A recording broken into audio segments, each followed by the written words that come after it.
Now, there are three major chapters in the four Gospels that are devoted to the coming again of Jesus Christ, though he mentions it many other times. The 21st chapter of Luke, the 24th chapter of Matthew, and this 13th chapter of Mark. And there are five things that I want you to see about the coming again of Jesus Christ that is used in these chapters.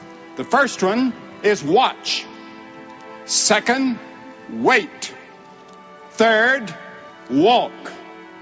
Fourth, work. Fifth, wake up. Jesus said we're to watch. We're to watch an unfolding scenario which would match current events in the world, which he predicted would precede his return. He said in Matthew 16, discern the signs of the times. He said, read the signs. He said, they'll be all about you before I return. Now, Jesus said, watch. He also said, wait. Wait for his coming.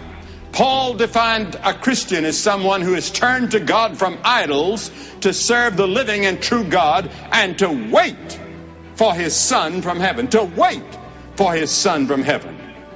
Habakkuk prophesied that great day of the Lord is yet for an appointed time at the end, though it tarry. Wait for it, he said, because it shall surely come. It will not tarry. Hebrews 10:37 quotes from this same passage and said, yet for a little while, and he that shall come and will not tarry. Matthew Henry once said that though he tarry beyond our time, he will not tarry past the due time. The time when he is due.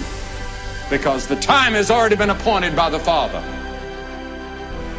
To the Romans, Paul wrote, the night is far spent, the day is at hand.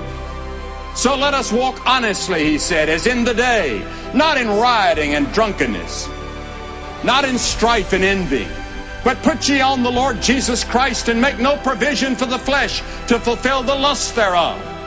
In other words, the hope of the coming of Christ ought to make us walk as disciples of the Lord Jesus Christ, living godly and sober lives. The very fact that he's going to come, that should be an incentive.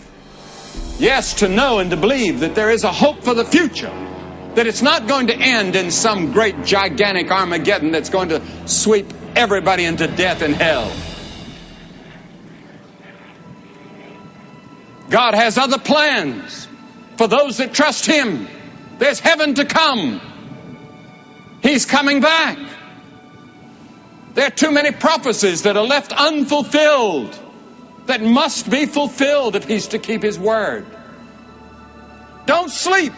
Wake up to what is happening and how close you yourself may be to the end of your world. Romans 13, and that knowing the time, that now is the high time to awake out of sleep, for now is our salvation nearer than when we believed. The night is far spent, the day is at hand. Let us therefore cast off the works of darkness, and let us put on the armor of light.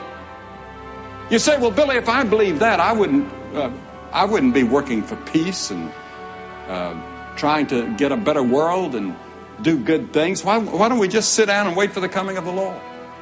He warned us against that kind of complacency.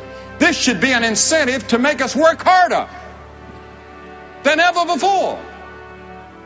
And just as judgment was about to fall on Nineveh, and Nineveh repented, God changed, and the judgment didn't fall for 150 years. A mighty revival in America, a mighty revival throughout the world could change the course of world events. And it's the only thing that can. But till then, we better be ready.